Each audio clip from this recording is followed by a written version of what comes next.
on just a minute. I want you to go find your family member and I want you to pray for them. If you got a family member here tonight, go there and get them, my God, and pray for them. Hey, 4 or 5 of them, get all 4 or 5 of them, whatever.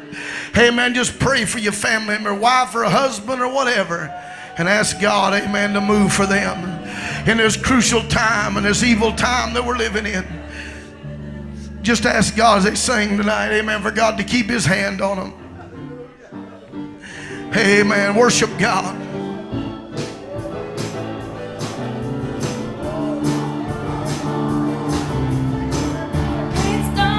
Praising his name, I just can't stop. Praising his name,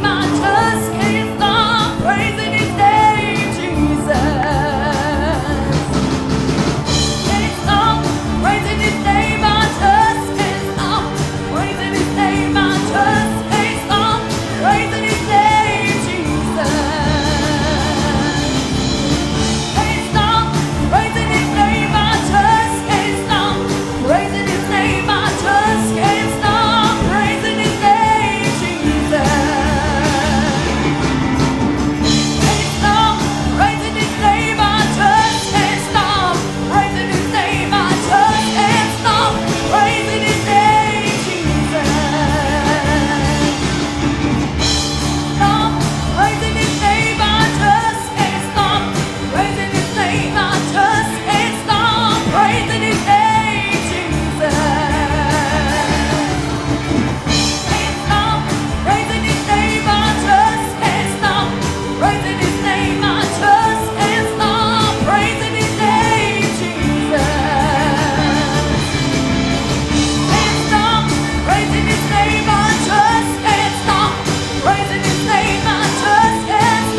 Christ is Lord forever. Every knee shall bow, every tongue confess, Jesus Christ is Lord forever. He's the King of kings and the Lord of lords. Jesus Christ is Lord forever. And we just can't stop praising His name. We just can't stop praising His name. We just can't stop praising His name, Jesus. We won't turn back. We won't turn back. Oh no, we won't turn back. Oh no, we won't turn back now. Well, lift up your voice and sing for joy. Clap your hands, sing a joyful noise. Blow the trumpet, shout. Well, praise Him for the victory. The weapons you use are not bombs and guns, but worship is the way that the battle is won. This is the way you fight. Well, praise Him for the victory. Every knee shall bow, every tongue confess, Jesus Christ is Lord forever. The King of kings and the Lord of lords. Jesus Christ is Lord forever. Every knee shall bow, every tongue confess, every tongue, Jesus Christ is Lord forever. He's the King of kings and the Lord of lords. Jesus Christ is Lord forever.